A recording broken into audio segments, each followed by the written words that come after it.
Shalom, Bapak Ibu, saudara-saudari yang terkasih di dalam Kristus.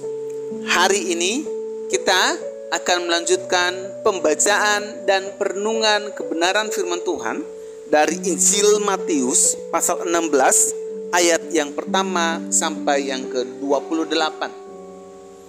Saya mengajak kita semua, mari mengambil Alkitabnya dan nanti kita akan baca bersama-sama.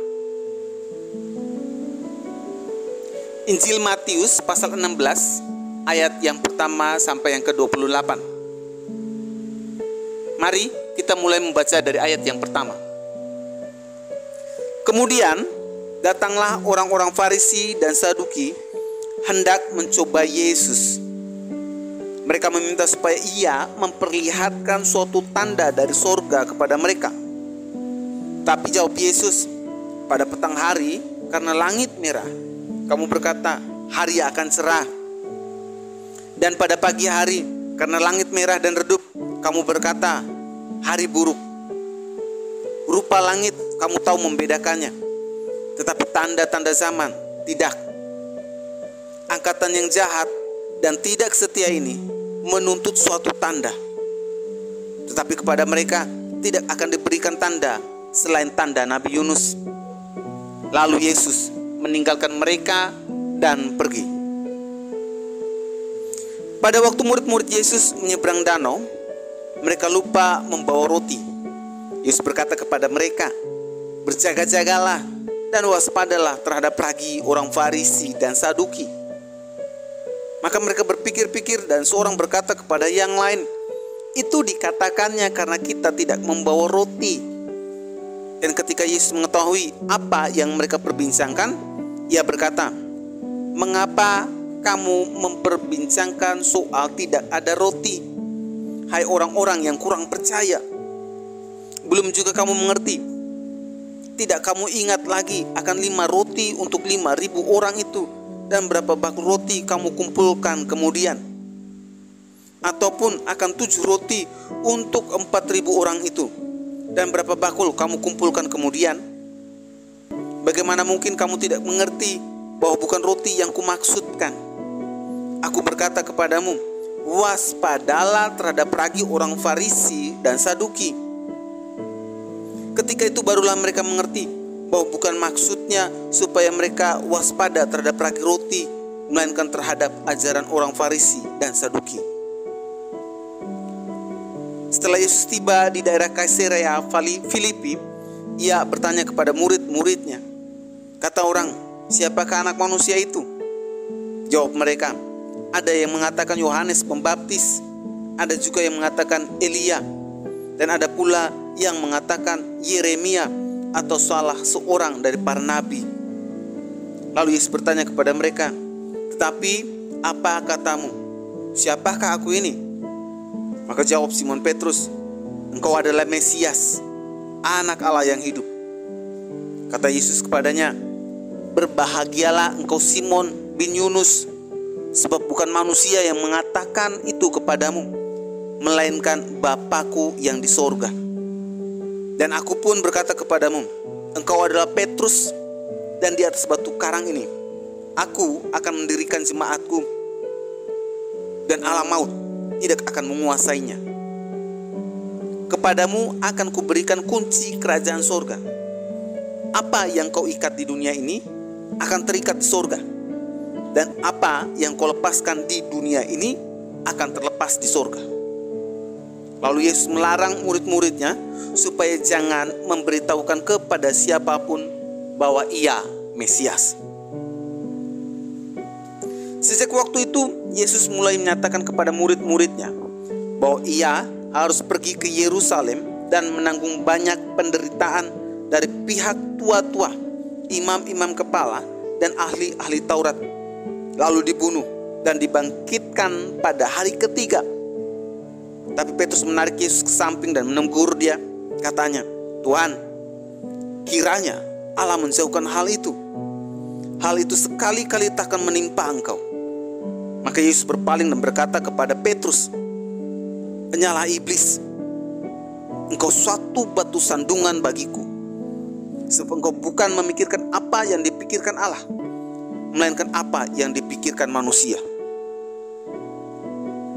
Lalu Yesus berkata kepada murid-muridnya, setiap orang yang mau mengikut aku, ia harus menyangkal dirinya, memikul salibnya, dan mengikut aku. Karena barang siapa mau menyelamatkan nyawanya, ia akan kehilangan nyawanya. Tapi barang siapa kehilangan nyawanya karena aku, ia akan memperolehnya. Apa gunanya seorang memperoleh seluruh dunia, tapi kehilangan nyawanya? Dan apakah yang dapat diberikannya sebagai ganti nyawanya? Sebab anak manusia akan datang dalam kemuliaan Bapanya, diiringi malaikat-malaikatnya. Pada waktu itu, ia akan membalas setiap orang menurut perbuatannya. Aku berkata kepadamu, sesungguhnya di antara orang yang hadir di sini ada yang tidak akan mati sebelum mereka melihat Anak Manusia datang sebagai Raja dalam kerajaannya. Bapak, Ibu, saudara-saudari yang terkasih di dalam Tuhan, renungan hari ini terambil dari Injil Matius pasal 16 ayat yang pertama sampai yang ke-28. Dalam Injil Matius pasal 16 hari ini, kita tidak akan membahas keseluruhan pasal 16. Namun, kita akan mencoba sedikit merenungkan tentang beberapa ayat, yaitu tentang kemuridan radikal menurut teks Matius pasal 16 ayat 24 dan 25. Yang kesemua peristiwa ini terjadi di Kaisarea Filipi. Bapak, Ibu, saudara-saudari yang terkasih, Tuhan Yesus memanggil sebagian muridnya sejak awal pelayanannya. Sedangkan Matius dipanggilnya beberapa waktu sesudah itu. Setiap panggilan itu adalah agar orang mengikut Yesus dengan sepenuh hati. Seperti yang tampak dari kenyataan bahwa mereka yang dipanggil meninggalkan cara hidup mereka dan tinggal bersama Yesus. Keterikatan pribadi dengan Yesus dan kesetiaan kepadanya dan kepada seluruh misinya merupakan hakikat pemuritan. Untuk itulah Yesus memanggil orang. Ini berbeda sekali dengan pemuritan yang dipraktikkan di perguruan para rabi. Di sana, murid adalah pelajar yang senantiasa berdebat dengan gurunya. Tujuan murid adalah untuk menguasai tradisi dan pada akhirnya untuk menjadi guru. Sedangkan murid-murid Tuhan Yesus adalah saksi tentang seorang oknum, yaitu pribadi Yesus sendiri, bukan penjaga suatu tradisi. Tuhan Yesus menjelaskan kepada calon muridnya bahwa mengikut Dia akan berarti mereka harus mengorbankan sesuatu. Dan jelas, mereka merasa pengorbanan yang harus mereka lakukan itu terlalu berat, karena tidak ada petunjuk bahwa mereka akhirnya menjadi murid. Yesus menguraikan pengorbanan tersebut ketika Yesus mengatakan bahwa setiap orang yang mengikut Dia harus memikul salibnya, yakni kiasan untuk kematian terhadap segala bentuk egosentrisme. Barang siapa ingin menyelamatkan nyawanya, ia akan kehilangan nyawanya, kata Yesus. Dan jalan untuk menyelamatkan nyawanya adalah dengan kehilangan nyawanya demi Kristus. Kita bisa lihat pasal 16 ayat 24 dan 25. Kebenaran ini ditujukan juga dengan peristiwa datangnya kedua anak Zebedeus bersama ibu mereka menghadap Yesus untuk meminta kedudukan utama dalam kerajaannya. Tapi Yesus menjawab, "Kamu tidak tahu apa yang kamu minta." Lalu ia bertanya, "Dapatkah kamu meminum cawan yang harus kuminum?" Oleh sebab itu, menjadi murid berarti mengorbankan diri dan bukan memikirkan diri sendiri. Bapak, Ibu, saudara-saudari yang terkasih dalam Tuhan, keterkaitan dengan nats firman Tuhan hari ini dan tema kemuridan radikal adalah saya dan saudara dipanggil Tuhan Yesus untuk meninggalkan cara hidup kita yang lama dan tinggal bersama Yesus. Dalam hidup bersama Yesus inilah kita berproses, berkorban, memikul salib dengan penuh kesetiaan dan ketaatan mengikuti Tuhan, agar kita belajar membuang segala bentuk egosentrisme dan belajar tentang setiap misi yang Tuhan ingin kita kerjakan. Karena belajar tentang murid, berarti kita belajar mengorbankan diri dan bukan memikirkan diri sendiri. Karena tujuan Tuhan Yesus bagi hidup kita jelas, untuk menjadikan kita saksinya, bukan menjadi guru. Inilah kesaksian digambarkan oleh tokoh Anabaptis Mennonite, yaitu Dick Willems, yang lahir dan tinggal di Asperen di Provinsi Belanda Selatan, yang mau mengorbankan dirinya agar orang lain diselamatkan dengan jalan mengasihi musuh sebagai penghayatan dan pengalaman akan jalan Yesus.